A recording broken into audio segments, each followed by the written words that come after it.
Brooklyn was never known for its luxury. The streets were lined with cracked sidewalks, graffiti-covered walls, and rows of worn-out apartment buildings stacked against one another like weary soldiers. For as long as she could remember, Emma Parker called this place home. Her mother, Margaret Parker, was the strongest woman she knew, a single parent who worked double shifts as a waitress to put food on the table. But when Margaret's health began to decline, everything changed. The first signs were subtle.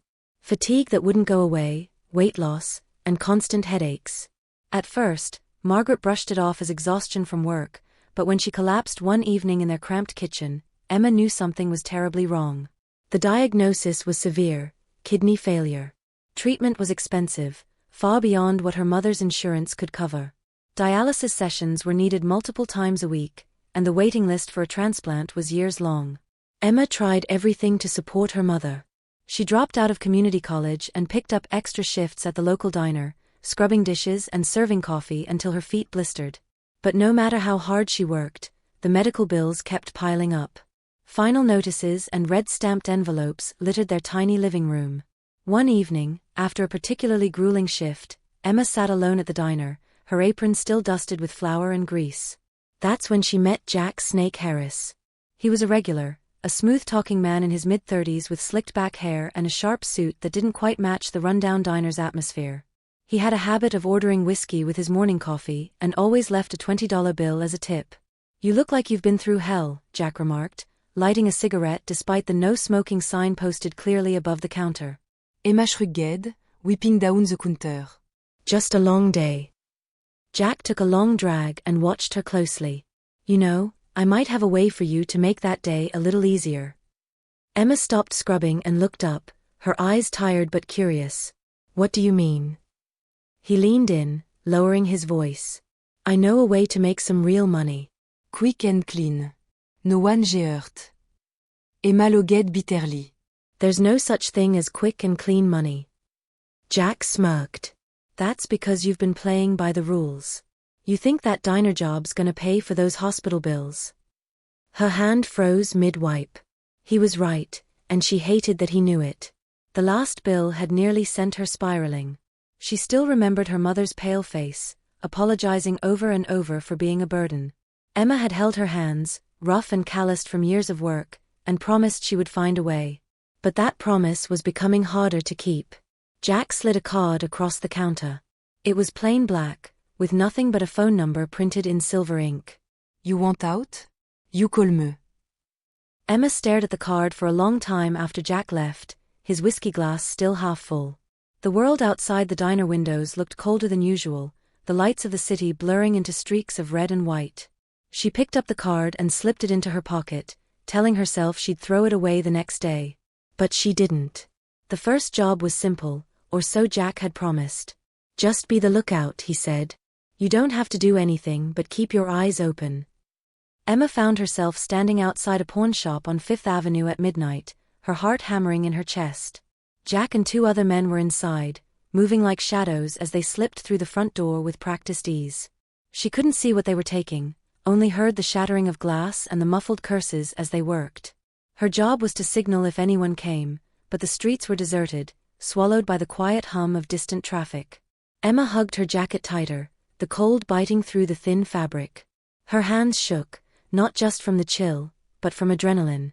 When Jack emerged, his grin was wide and full of triumph. He tossed her a small bundle of cash, crisp and bound with a rubber band. "That's your cut," he said, lighting a cigarette. "Not bad for a night's work, huh?" Emma stared at the money, disbelief and guilt warring in her mind. But then she thought of her mother, lying alone in that small apartment, hooked up to machines just to stay alive.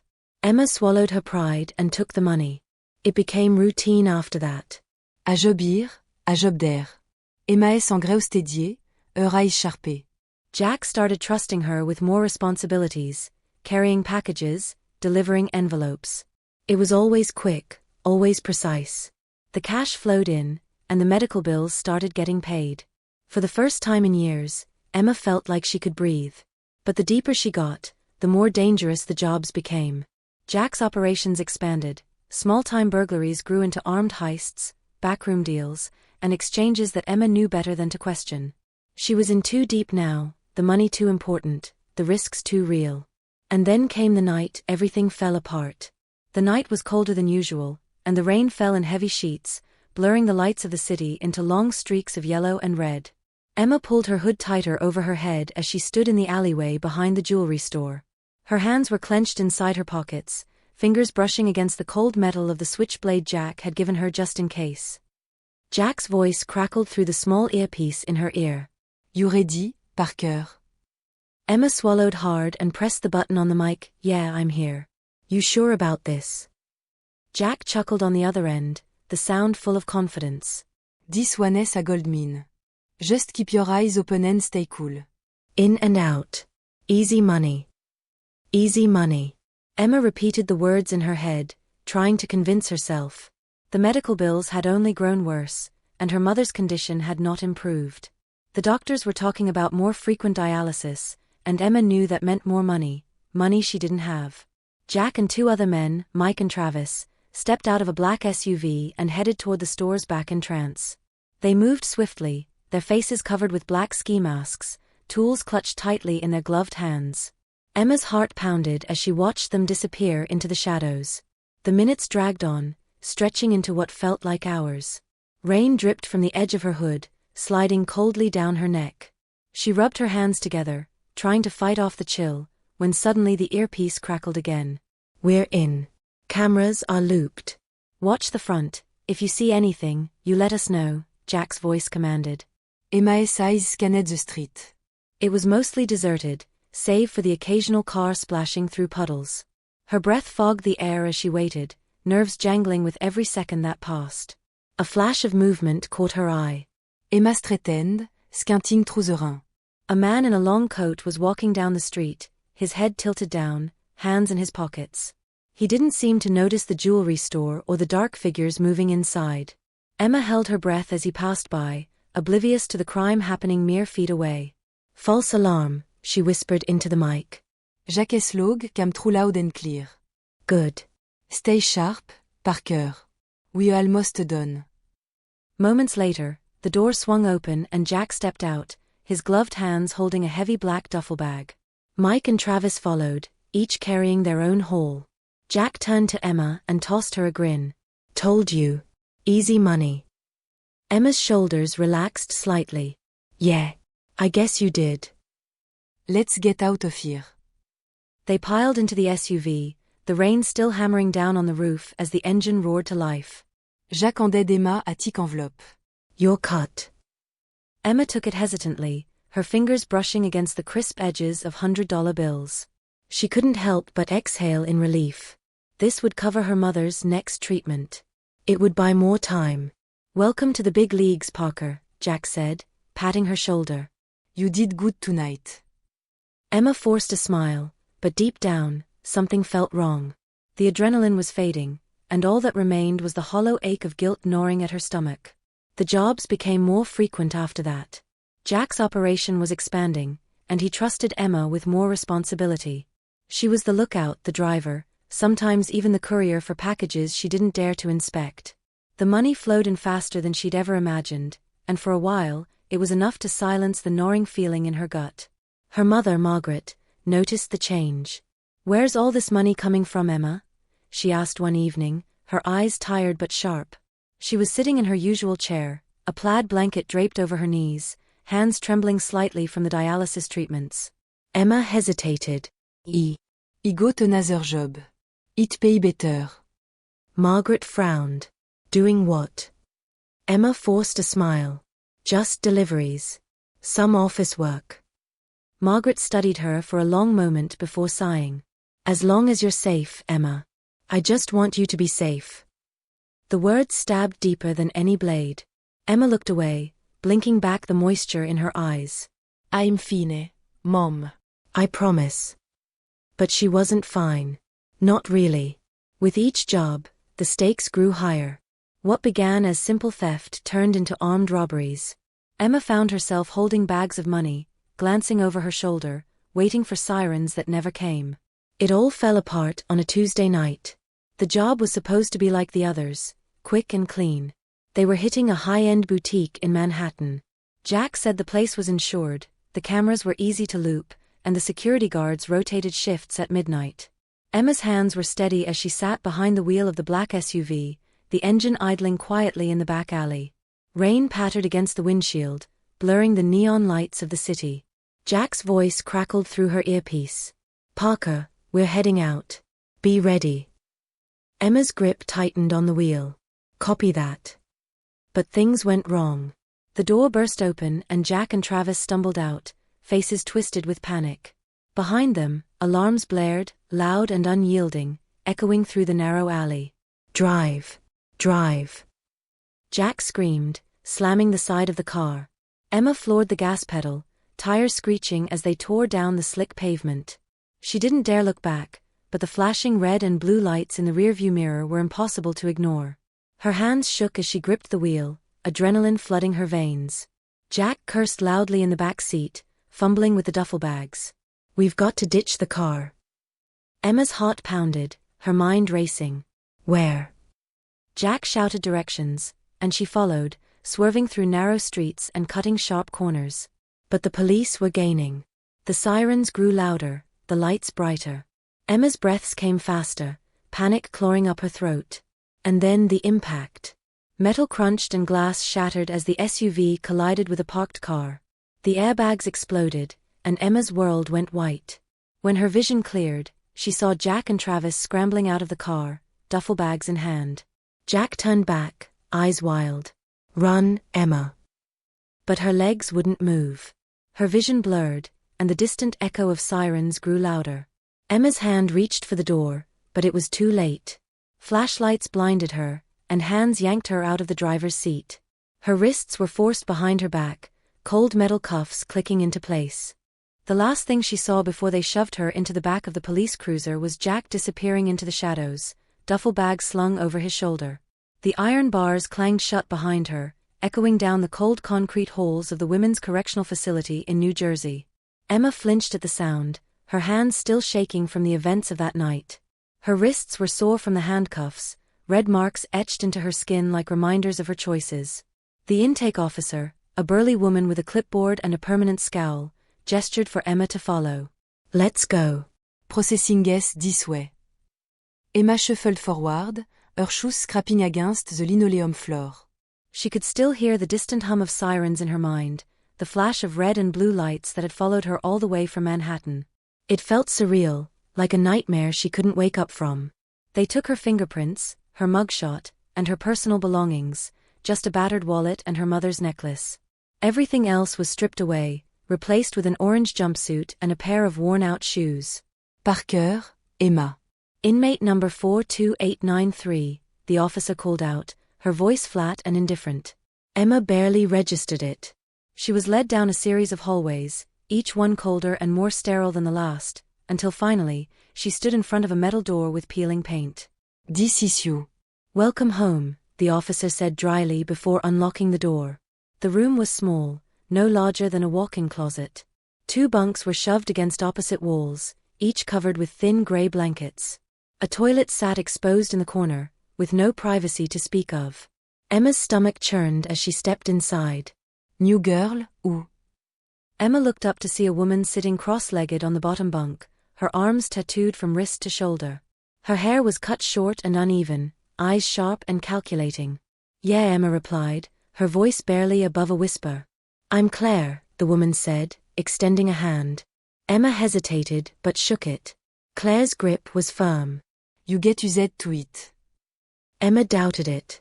Days turned into weeks. Emma settled into the monotony of prison life. Breakfast at 6, work detail at 7, lunch at noon, more work, and then lockdown at 8. The days blurred together, each one indistinguishable from the last. She tried not to think about her mother, but Margaret's face haunted her dreams, pale, thin, hooked up to machines in that small apartment. Emma would wake up sweating, her hands clenched into fists. Claire became her closest companion, mostly by necessity. In a place like this, friends were allies. Claire had been inside for almost 5 years on drug charges. 3 more to go, she'd say with a wry smile, as if it were some twisted countdown to freedom. Emma didn't know how long she would be here. Her trial was set for the following month, and Jack hadn't made contact. She wondered if he even got away. Probably, she thought bitterly. He always did. One morning, Emma woke up with a wave of nausea that sent her stumbling to the bathroom. She clutched the sides of the metal sink, cold sweat beading on her forehead. The feeling was sharp and unrelenting, twisting her stomach until she heaved. Claire raised an eyebrow from her bunk. You all right?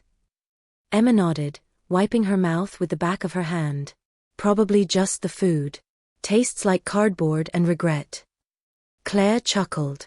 You'll get used to it. But Emma didn't get used to it. The sickness came back the next morning. And the morning after that. By the fourth day, Claire was no longer amused. Okay, that's not normal. You need to see medical. Emma waved her off. It's fine. Probably just a stomach bug. Claire crossed her arms. A stomach bug that makes you throw up every day for a week? Come on, Emma. Get real. Reluctantly, Emma agreed.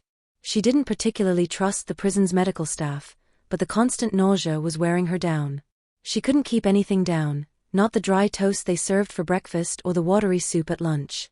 The medical wing was sterile and brightly lit, a stark contrast to the rest of the facility. A nurse with a tired face and thick glasses led her to a cot and took her vitals. When was your last period? The nurse asked, scribbling on a clipboard. Emma blinked, caught off guard. I don't know. A few months ago, maybe? Things good. Complicated. The nurse raised an eyebrow. Complicated.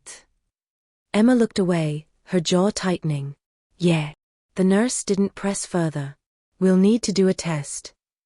Emma sat on the edge of the cot, her hands twisted together in her lap. The minutes crawled by, and her heart pounded with each passing second. She could hear the hum of fluorescent lights, the shuffle of footsteps in the hall. Finally, the nurse returned, holding a small slip of paper. Well, congratulations, she said flatly, handing Emma the paper. Emma stared at it, incomprehending. What do you mean? You're pregnant, the nurse replied, her tone matter-of-fact. Roughly 5 months, based on your symptoms. Emma's vision swam, the words tumbling over themselves in her mind. Pregnant? That couldn't be right.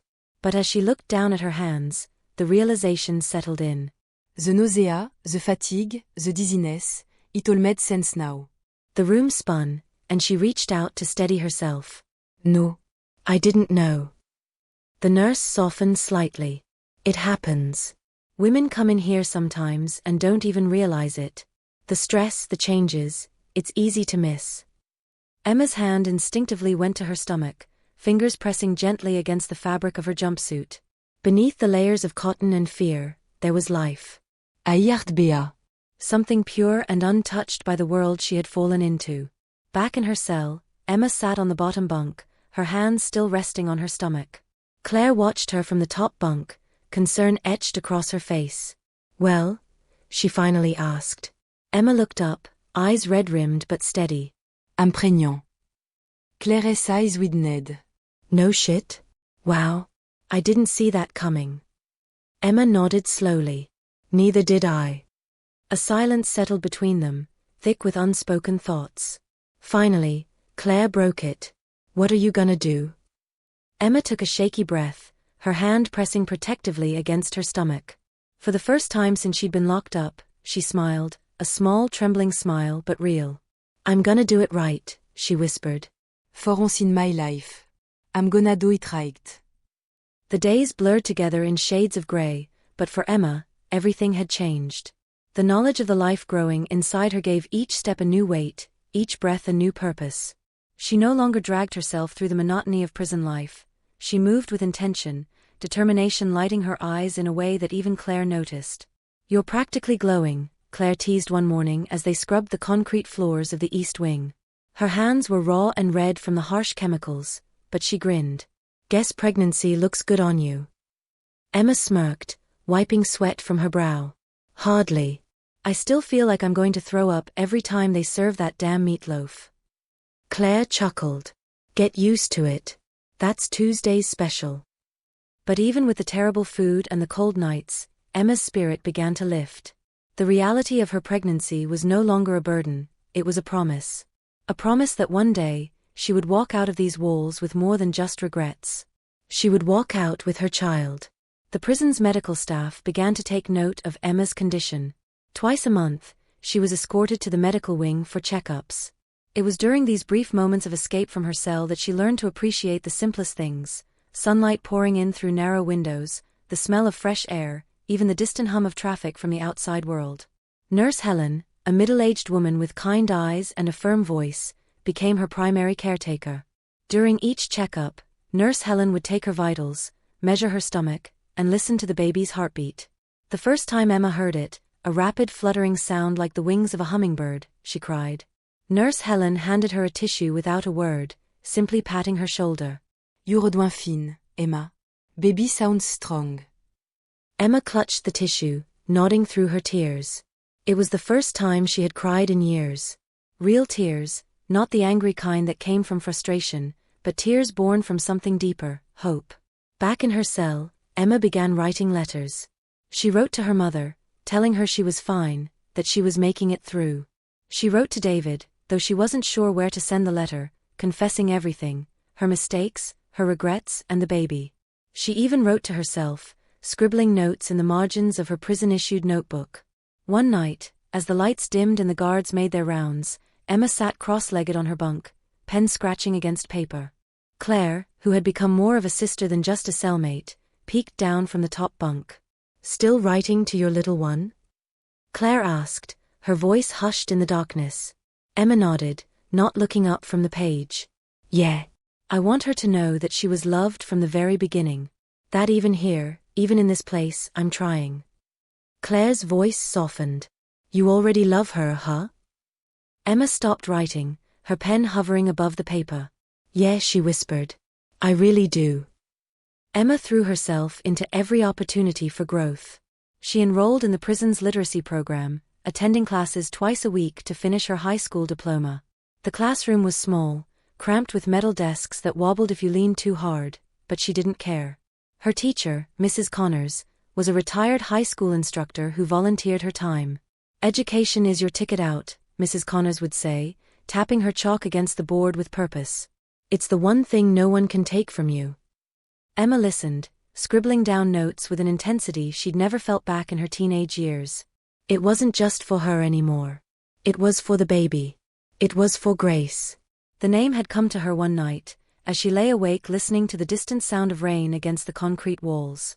It was a name that symbolized everything she hoped her child would have: grace, forgiveness, and strength. One afternoon, as Emma and Claire sat in the courtyard during their allocated outdoor time, the conversation turned serious.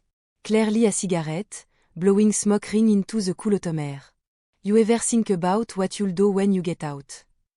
Emma looked up, surprised by the question. I don't know. I haven't really thought that far ahead. Claire nodded, tapping ash from her cigarette. You should. You got someone waiting for you. Emma's eyes fell to her hands. My mom, and maybe Grace's father. I wrote him a letter, but I haven't heard back. Claire raised an eyebrow. What's his story? Emma hesitated. He's good. At least, he was. We lost touch when things got messy. Claire took another drag.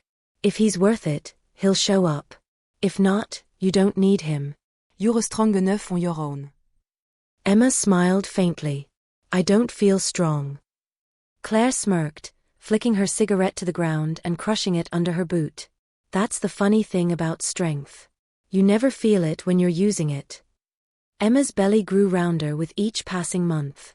The other women in the prison began to take notice, some offering her old baby clothes from their own families, others simply nodding with approval when she walked by. Even the guards, who were typically stone-faced and unyielding, seemed to soften just a bit when they saw her waddle through the corridors. Emma's heart swelled with cautious optimism.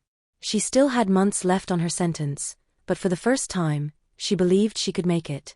She held on to the hope that she would walk out of these iron gates holding Grace in her arms. That she would be better, stronger, and more capable of giving her child the life she deserved.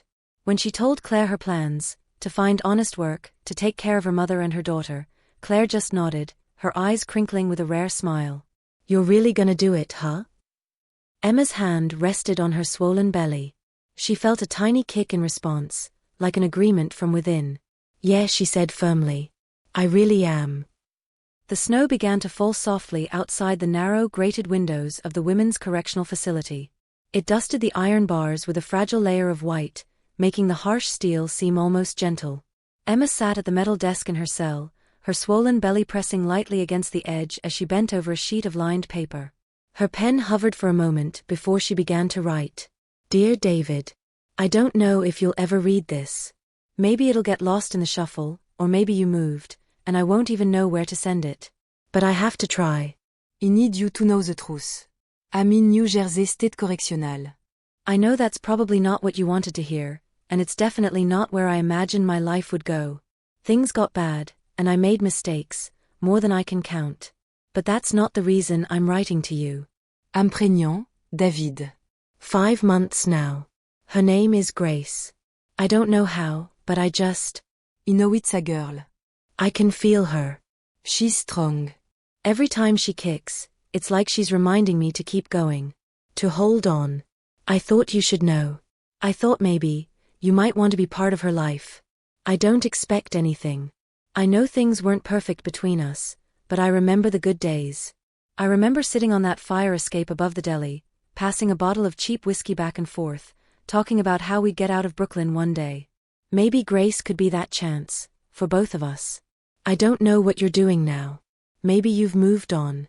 Maybe you're still running with the guys, or maybe you got out. But if there's any part of you that still thinks about those nights, if you still remember me, I want you to know you have a daughter. If you want to reach me, the address is on the back of this letter. I'm here until March next year.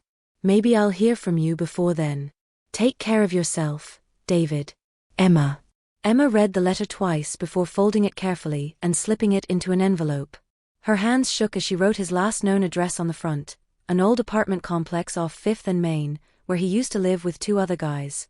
She didn't know if he still lived there, didn't know if he even remembered her, but she had to try. The next morning, during mail call, she handed the envelope to the guard. He barely glanced at it before tossing it into the canvas mailbag. It vanished with a dull thud, swallowed up among bills, court summons, and letters to people Emma would never meet. Claire was waiting for her back in their cell, leaning against the wall with her arms crossed. "You did it?" she asked. Emma nodded. "I sent it." Claire's expression softened, and she stepped forward, squeezing Emma's shoulder. "You did good. Whether he writes back or not, you did the right thing." Emma tried to smile. "I guess we'll see." Days turned into weeks. The snow pilait de Poutcide, et vie end unforgiving. Emma's belly grew larger, and Nurse Helen increased her visits. The baby was healthy, strong heartbeat, good movement. Emma took comfort in the rhythmic thumping during her checkups, a reminder that something pure and beautiful was still hers to protect. But as the weeks stretched into months, there was still no word from David. Emma tried not to think about it, burying herself in work details and parenting classes provided by the prison. She read every book the small library had on newborn care, swaddling techniques, and nutrition. She practiced with rolled-up towels, learning how to hold a baby's head properly, how to change a diaper. She even stitched together tiny baby socks from scraps of fabric Linda managed to sneak out of the sewing room. Claire noticed the change in her. "You're nesting," she remarked one evening, watching Emma fold and refold the tiny socks. Emma chuckled, smoothing out the fabric. "Maybe. I just want to be ready." Claire leaned back on her bunk, crossing her arms behind her head. "You're gonna be a good mom, you know that?" Emma paused, her fingers stilling on the fabric. "You think so?" Claire's voice softened. "I know so." But even as Emma prepared for Grace's arrival, the letter haunted her thoughts. Every time the guard walked by during mail call, her heart would jump. But his eyes never met hers, and her name was never called. She told herself that maybe it was just delayed, that maybe David had moved and it would take time to find him. But as the days continued to tick by, doubt crept in, spreading through her thoughts like ink in water. One evening, just before lights out, Emma sat on her bunk, hands resting on her belly. Grace kicked gently against her palms, and Emma rubbed the spot with her thumb. "Maybe he's not out there," she whispered, her voice barely audible. "Maybe he's not coming." Claire, who had been lying quietly on the top bunk, turned over to look down at her. Maybe he's not. But you are. You're here, and that's enough. Emma swallowed hard, nodding. Yeah, I guess it is. Spring began to thaw the icy grip of winter. The snow outside melted, turning the prison yard into a muddy mess. Emma's belly had grown round and full, and Nurse Helen estimated she had just a few more weeks to go. The guards watched her more closely now, keeping tabs on her movements during work detail and meal times. They didn't say much, but Emma noticed the way their eyes lingered just a little longer. One afternoon, during her medical checkup, Nurse Helen placed the cold metal of the Doppler against Emma's belly. The room filled with the soft whooshing of Grace's heartbeat. Emma closed her eyes, letting the sound wash over her. She's strong, Nurse Helen said with a smile. Emma nodded, her eyes still closed. Yeah, she's strong. Nurse Helen hesitated before speaking again. You know, not everyone gets a second chance, Emma. But you have one now. Emma opened her eyes, locking onto the nurse's gaze. There was something gentle, almost maternal in Helen's eyes, and it stirred something deep inside her. I know, Emma replied, her voice firm. And I'm not going to waste it. The days grew warmer, and the chill of winter melted into the dampness of spring. Emma's belly had grown so round that she could barely see her feet anymore. Grace kicked often, sometimes in the middle of the night, waking Emma from fragile sleep. Claire would groan from the top bunk, throwing a pillow over her head. Your kid's already a troublemaker, Claire would joke, her voice muffled. Emma would laugh softly, rubbing her stomach. She's just restless. She want out. The truth was, Emma couldn't wait to meet her. The feeling had grown stronger with each passing day, like a magnetic pull, drawing her closer to a life she hadn't imagined for herself. But with that hope came fear, a gnawing dread that kept her awake at night. What if she wasn't strong enough? What if she couldn't protect Grace from the world? Claire noticed the dark circles under Emma's eyes one morning as they sat in the courtyard during recreation. You're gonna worry yourself sick, she remarked, flicking the ash off her cigarette. Emma watched a group of women playing cards at a picnic table nearby. I'm just scared, I guess. Claire blew out a cloud of smoke. Of what? Emma looked down at her hands, tracing the lines of her palms. Of everything. Of being a mother, of getting out of here and not knowing what to do. Of not being enough.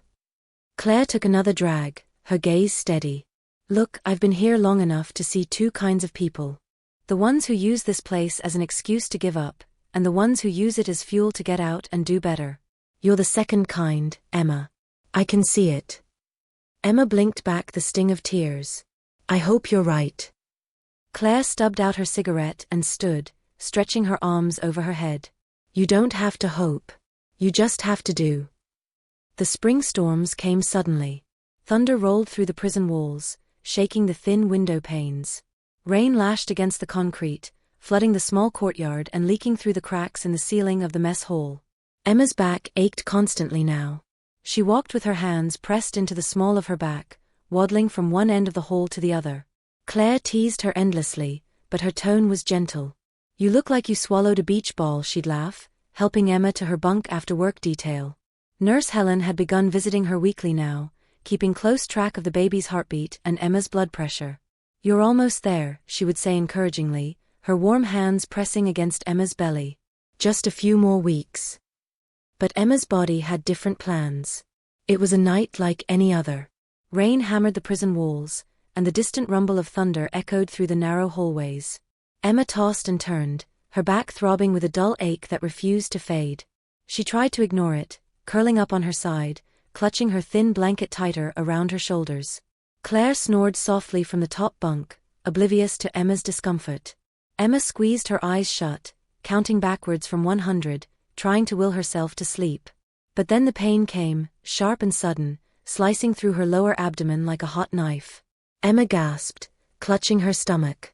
The pain ebbed for a moment, then returned with even more force. Panic flared in her chest. This wasn't like the other pains. This was different. Claire, Emma whispered, her voice strained. Claire. Claire stirred, rubbing her eyes. What's going on? Emma's face was pale, beads of sweat gathering along her hairline. Something's wrong. It hurts so bad. Claire's eyes widened. She scrambled off the top bunk, landing with a thud on the concrete floor. Okay. Hold on. Claire rushed to the small window in the cell door, banging her fist against it. God. We need help.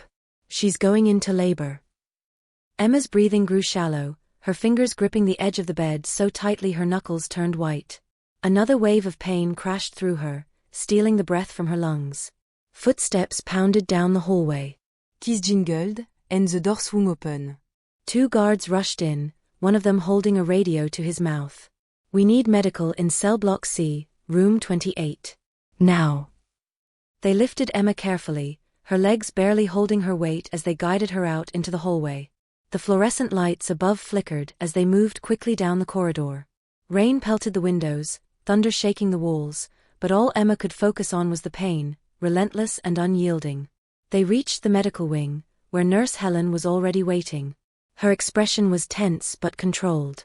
Get her on the bed, she instructed, pulling on gloves. Emma was lowered onto the metal cot, the sheets cold and stiff beneath her. Nurse Helen pressed her hands gently on Emma's belly, nodding to the guards. She's going into labor. It's early, but we're going to do what we can. Emma's eyes filled with tears.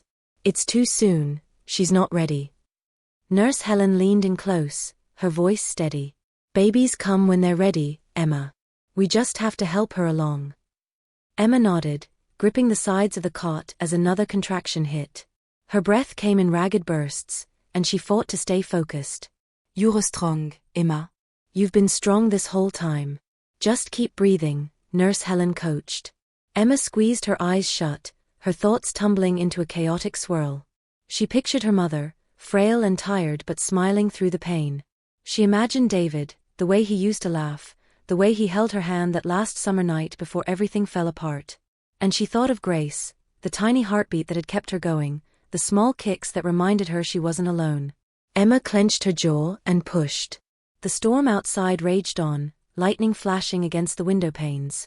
Nurses moved swiftly, their voices calm but urgent.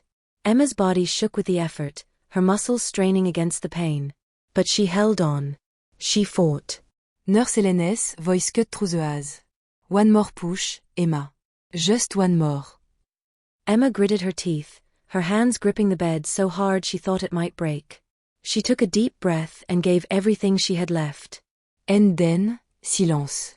A heartbeat later, the silence broke with a cry. A small piercing wail that filled the room and drowned out the thunder outside. Emma collapsed back against the cot, her body spent and trembling. Nurse Helen smiled, lifting the tiny, wriggling body into Emma's arms. You did it, she whispered. She's here. Emma stared down at her daughter, eyes wide with disbelief and awe. Grace's face was scrunched and red, her fists clenched tight, but she was alive. She was real.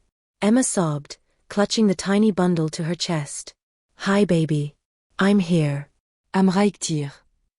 Outside, the storm began to calm. The rain softened, the thunder rolled away, and for the first time in months, Emma felt at peace. The first few weeks after Grace's birth were a blur of sleepless nights and cautious joy. Emma had never held a newborn before, let alone cared for one entirely on her own. But the moment Grace was placed in her arms, instinct took over. She cradled the tiny body against her chest, marveling at the way Grace's fingers curled around her thumb, impossibly small and impossibly perfect. The nursery wing of the Women's Correctional Facility was small but clean. A row of metal cribs lined the back wall, each one separated by thin curtains. Emma's cot was tucked in the corner, right next to the window where she could glimpse the courtyard below. It wasn't much, but it was theirs. Claire visited every chance she got, leaning against the doorframe with a grin stretched across her face. Well, would you look at that? You actually did it. Emma laughed, brushing a strand of hair from her face. I did, didn't I? Claire stepped forward, peering down at Grace who was sleeping soundly in Emma's arms. She's beautiful, she whispered, almost reverently. Emma's eyes softened. Yeah, she is. Claire straightened, crossing her arms. You need anything? Diapers? Formula? I got connections in the sewing room. We can make it happen. Emma chuckled. You got connection now. Claire winked. I know people. The days fell into a rhythm. Emma woke before dawn to the sound of Grace's soft whimpers, changing her diaper with hands that were now quick and practiced. Chilirned au tout arm bottle under rotoiter, au tout rock Grace back to sleep with agent le souhait. It wasn't easy, sleep was scarce, and there were nights when Grace cried for hours without stopping. But Emma endured. The other women in the nursery wing began to help too. Marlene, a woman with silver hair and a sharp tongue, showed Emma how to sew patches into baby clothes that had worn thin. Lisa, a young mother from the South Block, shared her secret for calming fussy babies, a few drops of chamomile tea mixed with water. Emma listened, absorbed every bit of wisdom, and held on to it like lifelines. One evening, as Emma rocked Grace in her arms, Marlene shuffled over with a bundle of fabric. "Found this in the back of the sewing room," she said, dropping it onto Emma's lap. "Figured you could use it." Emma unfolded the cloth and gasped. It was a baby blanket, hand-stitched and soft to the touch. Patches of pink and white were sewn together with careful precision, tiny flowers embroidered along the edges. "Did you make this?" Emma asked, her voice cracking slightly. Marlene shrugged, her eyes flickering away. "Had some time. Figured the kid shouldn't freeze." Emma's eyes welled up with tears. "Thank you. I don't know what to say." Marlene waved her off. "Don't get all mushy on me. Just take care of her." Emma smiled, wrapping the blanket around Grace's tiny body. "I will." The weeks rolled by, and Grace grew stronger. Her eyes began to open more often, bright and curious. Emma would hold her up to the window, pointing out the birds that flitted across the courtyard or the way the leaves rustled in the breeze. "That's the outside world," Emma would whisper, pressing her cheek against Grace's soft hair. "One day, we're gonna see it. Just you and me."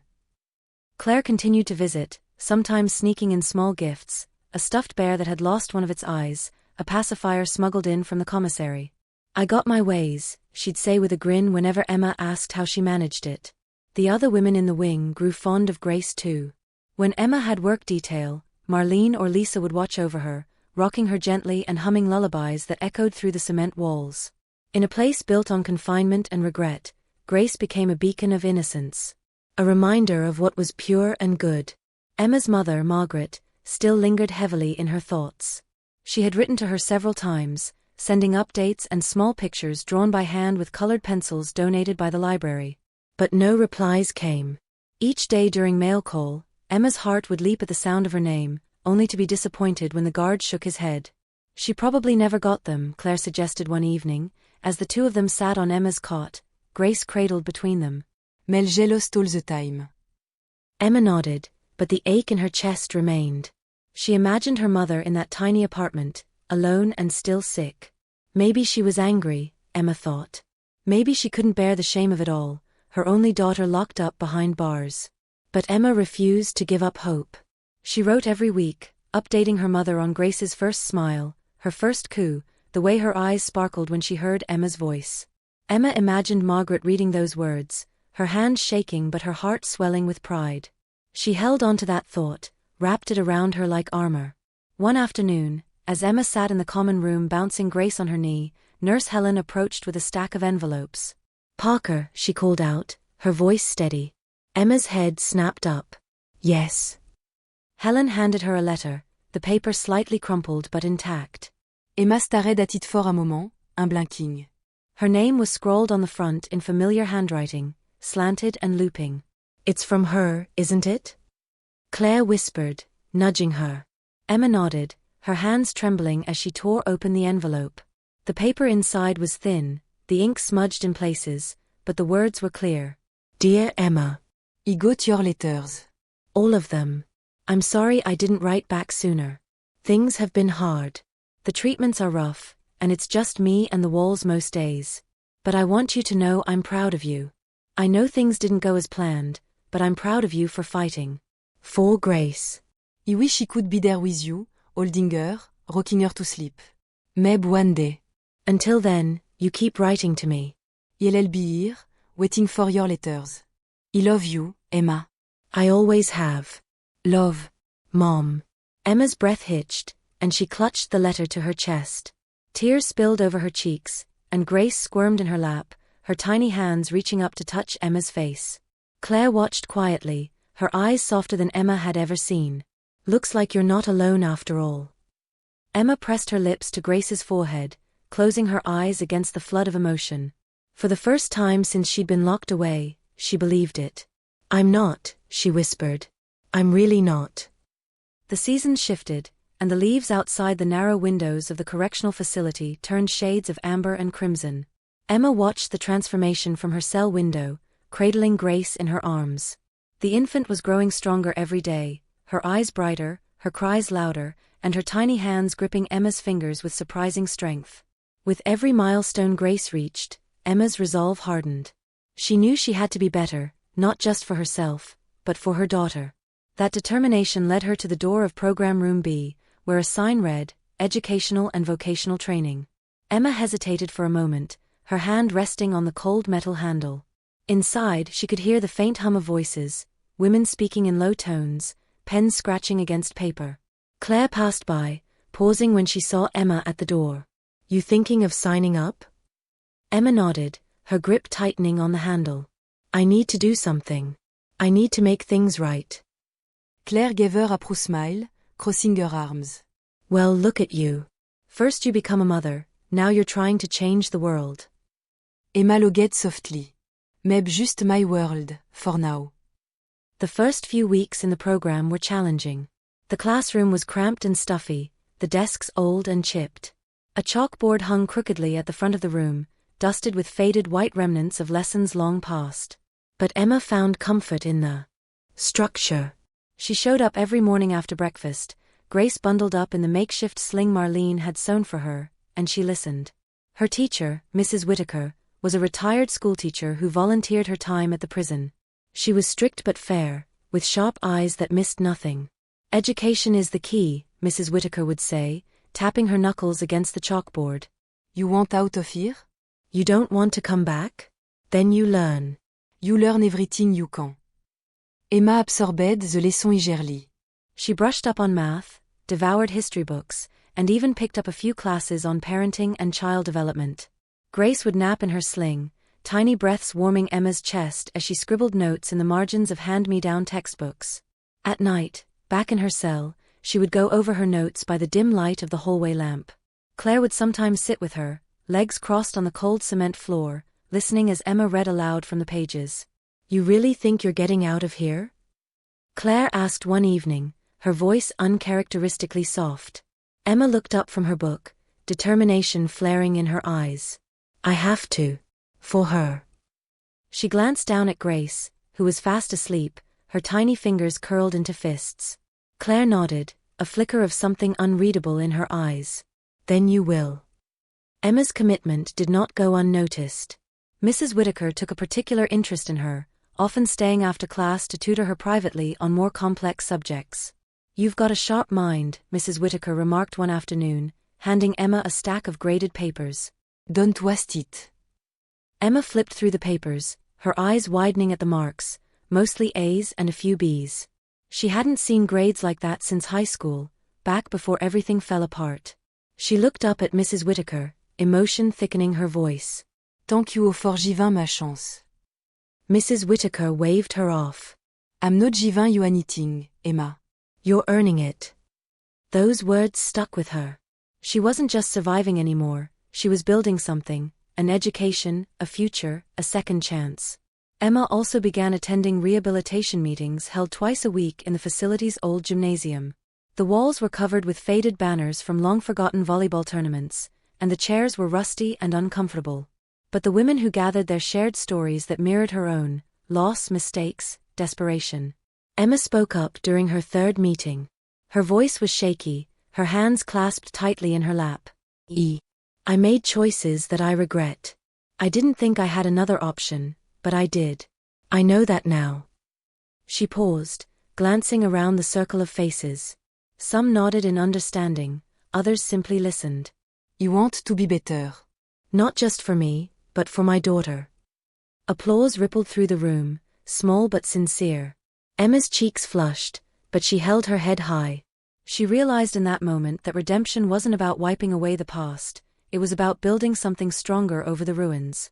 Months passed, and Emma continued her studies. She completed her GED with top marks, receiving her diploma in a small ceremony held in the program room. Marlene and Lisa clapped the loudest, and even the guards nodded in approval. Emma held Grace in her arms, lifting the baby's tiny hand to wave. "We did it," Emma whispered, pressing a kiss to Grace's forehead. "We really did it." But Emma wasn't finished. With Mrs. Whitaker's encouragement, she applied for a spot in the vocational training program, specializing in paralegal studies. "You've got the mind for it," Mrs. Whitaker insisted. "And you never know, understanding the law might just help you get out of here sooner." Emma studiait Ardé des Nevers. She learned about court procedures, legal documentation, case research, everything that might help her navigate her own situation. The idea of fighting for her own freedom, of standing up and speaking for herself, began to take root. Claire watched it all with a mixture of pride and disbelief. "I swear, you're gonna be a lawyer by the time you walk out of here," she teased one evening. Emma grinned, shuffling the stack of legal papers she'd been studying. "Maybe. Or at least smart enough not to end up back here."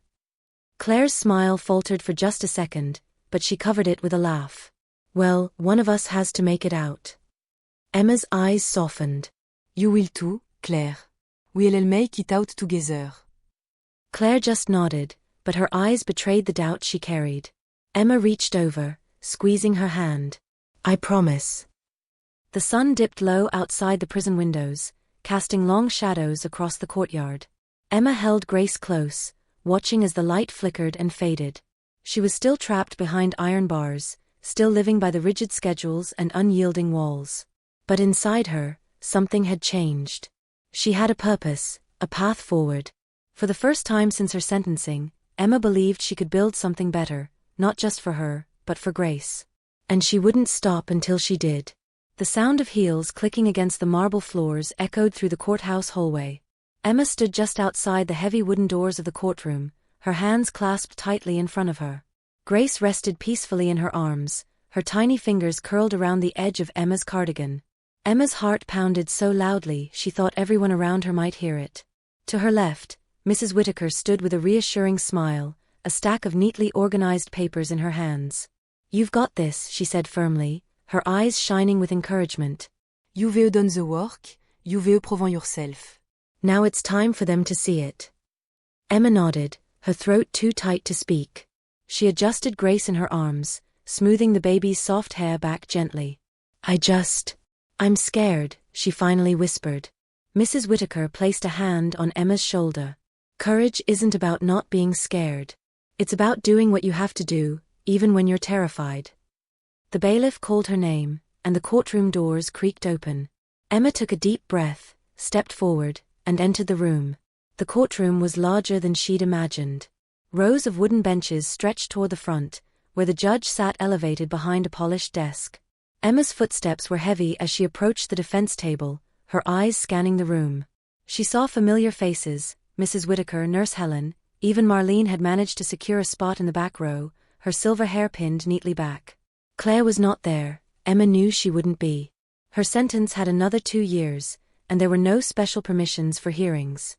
Emma set Grace down in the stroller that had been provided for her and took her place beside the public defender assigned to her case. He was a thin man with wire-rimmed glasses and a slightly wrinkled suit. He glanced at her with a nod. "You ready?" Emma swallowed hard. Arrêdi à ILL et Verbi. The judge entered, and everyone rose. Emma's hands shook slightly as she stood, her knees trembling beneath her. When the judge sat, so did she, sinking into the wooden chair with a sense of finality. The proceedings began. Her public defender spoke first, outlining her time in the correctional facility, how she had completed her GED, enrolled in vocational training, and maintained a perfect record during her incarceration. He spoke of Grace, of Emma's dedication to providing a better life for her daughter, even under the harsh conditions of prison life. Emma watched the judge's expression carefully. He was a stern man, with silver hair and a pair of reading glasses perched low on his nose. His eyes revealed little emotion as he listened, nodding occasionally but keeping his thoughts well guarded. When it was her turn to speak, Emma stood, smoothing the front of her plain blouse with trembling hands.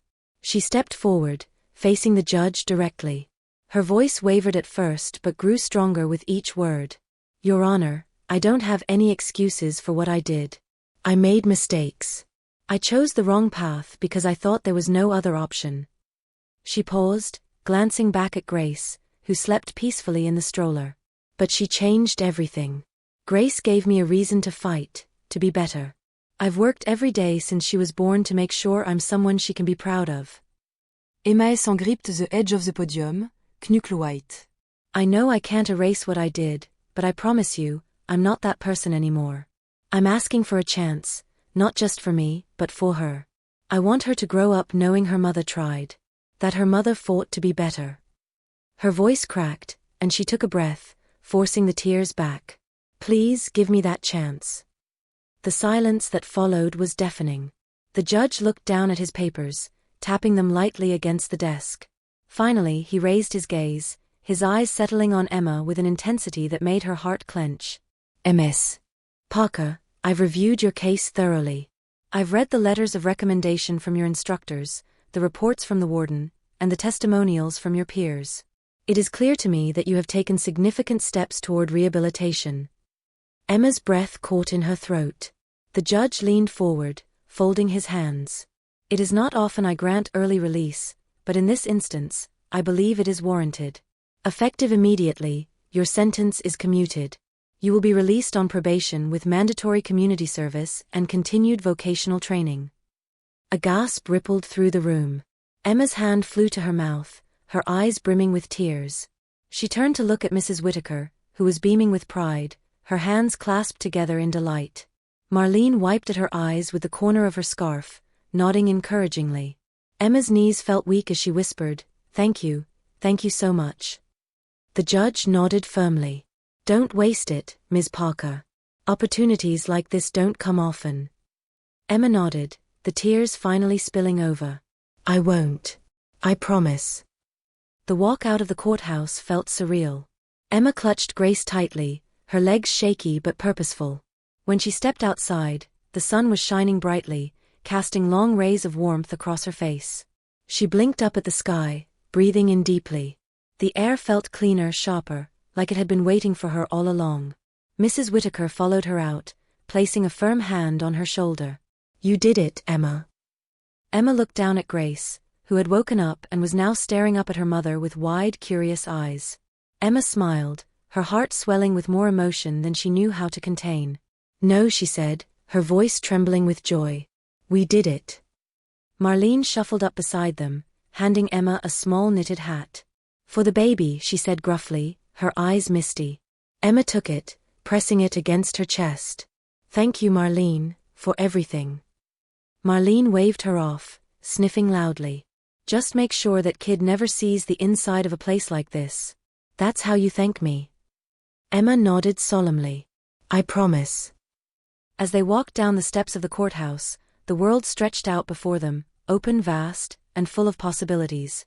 For the first time in what felt like forever, Emma took a deep, unburdened breath. It tasted of hope. Where will you go? Mrs. Whittaker asked gently. Emma paused, looking down at Grace, who was watching her with eyes so full of trust it nearly broke her heart. Home, Emma whispered. We're going home. The three women walked forward, the sunlight warming their backs, each step taking them further away from the shadows of the past and closer to the light of a new beginning. The small apartment on the outskirts of Brooklyn wasn't much, just 2 cramped rooms with creaking floorboards and a view of the fire escape. But to Emma, it was paradise. She stood in the middle of the living room, Grace balanced on her hip, looking around at the chipped paint and worn-out furniture with a smile that refused to fade. This is it, Gracie, she whispered, pressing a gentle kiss to her daughter's forehead. Our new beginning. The first few weeks after their release were filled with the kind of chaos Emma had only dreamed of. She busied herself with setting up the apartment, stretching every dollar from the small fund Mrs. Whittaker had helped her secure through a community outreach program. Neighbors were kind enough to donate necessities, an old crib that still rocked smoothly, a bundle of hand-me-down clothes, and even a microwave that sparked a little but worked well enough. Grace thrived in the new environment. Her giggles filled the apartment, bouncing off the walls and turning the bare space into something warm, something alive. Emma spent her mornings making oatmeal in the tiny kitchen, Grace babbling in her high chair, her chubby hands slapping against the tray. One afternoon, as Emma folded laundry by the window, there was a knock at the door. She hesitated, brushing her hands on her jeans before opening it. A familiar face stood there, eyes crinkling with a grin. Claire. Emma gasped, her hands flying to her mouth. Claire stood in the hallway, a duffel bag slung over her shoulder, hair tied back in a messy bun. "You didn't think I'd forget about you, did you?" Emma threw her arms around Claire, laughter bubbling up from her chest. "I thought you still had a year left." Claire pulled back, shrugging. "Good behavior. Guess I finally did something right." Emma stepped aside, waving her in. Come in, come in. "You have to meet Grace." Claire walked in, glancing around the tiny apartment with a whistle. "Well, would you look at that? You really did it." Her eyes softened when she saw Grace, who was staring back at her with wide, curious eyes. And this must be the princess herself. Emma scooped Grace up, beaming. "Claire, meet Grace." Grace, d'ici son petit Claire. Claire's eyes shimmered slightly. Un petit Claire, où? I like the sound of that. With Claire's arrival, life seemed to settle into a rhythm. They split the rent, shared the chores, and took turns watching Grace while Emma continued her vocational training in paralegal studies. True to her promise, Mrs. Whitaker had helped Emma secure an internship with a local law firm, just filing papers and organizing client folders, but it was a start. The first day Emma walked into the office, the smell of coffee and the hum of printers felt surreal. She wore a second-hand blazer that Marlene had sent her through the mail, along with a handwritten note that read, "Show them what you're made of." Emma had pinned it to her refrigerator, right next to Grace's first crayon drawing, a scribbled mess of colors that Emma proudly called art. The weeks rolled on.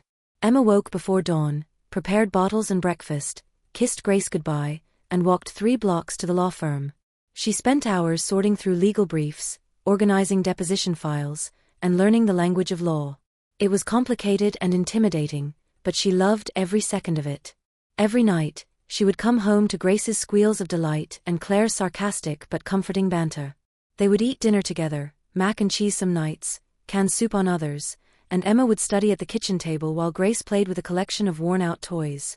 Claire found work at a nearby coffee shop, her sharp wit and quick hands earning her extra tips from the morning crowd. Their little family grew stronger with each passing day, the apartment filling with laughter and late-night talks. One evening, as they sat around the small living room, Grace asleep in her crib, Claire turned to Emma, her eyes serious. "I ever tell you how proud I am of you?" Emma looked up from her textbook, eyebrows raised. "You? Proud of me?" Claire smirked, nudging her with an elbow. "I know, shocking, right? But seriously. You got out. You made it. And you didn't just make it, you're thriving." Emma's cheeks flushed, and she looked down at her hands. "I couldn't have done it alone. You know that." Claire shook her head. "Maybe not. But you're the one who kept fighting. You're the one who decided to change." Emma felt a lump rise in her throat. "I had to, for Grace." Claire's gaze softened. "Yeah, and for you too." Emma smiled, her eyes shimmering. "Yeah, I guess for me too." The next few months brought new changes. Emma's internship turned into a part-time job, and she began assisting with real case files. Her supervisor, a sharp-eyed woman named Mrs. Nguyen, took Emma under her wing, teaching her the intricacies of legal documentation and client advocacy. "You've got a knack for this," Mrs. Nguyen remarked one afternoon, peering over her glasses. "Ever thought about going further? Maybe law school?" Emma laughed, shaking her head. "Me? Law school? I barely got my GED." Mrs. Nguyen leaned back in her chair, tapping her pen thoughtfully. "Doesn't matter where you started. It matters where you're going."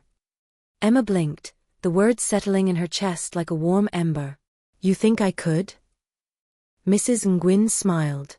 "I think you can do whatever you set your mind to. You've already proven that."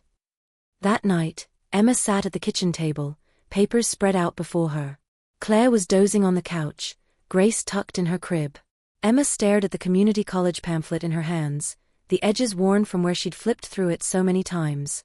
She placed it on the table and smoothed it out, her fingers tracing the words, paralegal studies, criminal justice, law. Emma exhalait slowly, glancing over at Grace's crib. The baby was sleeping soundly, her tiny fists clenched in dreams only she could understand. Emma picked up a pen, her hand hovering over the application form. She thought of everything that had brought her here, the mistakes, the struggles, the redemption.